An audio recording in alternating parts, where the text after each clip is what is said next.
Today, if you have a handgun in public here in Indiana, you're gonna need a permit. But on Friday, that's not gonna be the case.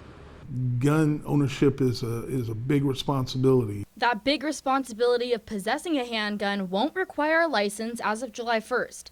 Randall Taylor, the IMPD chief, is alarmed that the new law might have people misusing firearms. My concern is that they think it's just a free-for-all, and you do whatever you want, you carry whatever you want, and you act any way you want.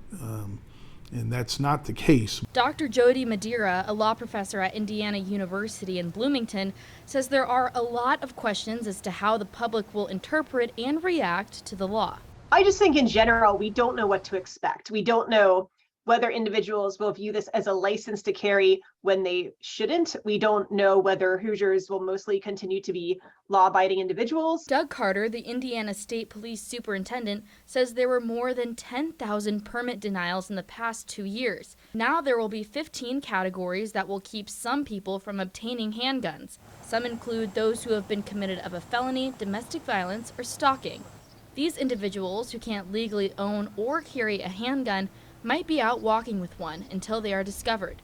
It is identifying who is breaking the law that will be a giant obstacle for officers. Chief Randall Taylor says the police departments all across the state have been training on how to approach these situations. However, he says there will be an additional pressure on law enforcement. I think, in all honesty, they're probably a little nervous about it.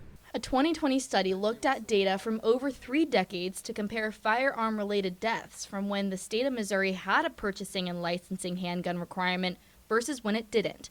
The repeal of the permit requirement was associated with about a 47% increase in firearm homicides, an 18% increase in non-firearm homicides, and a 24% increase in firearm suicides.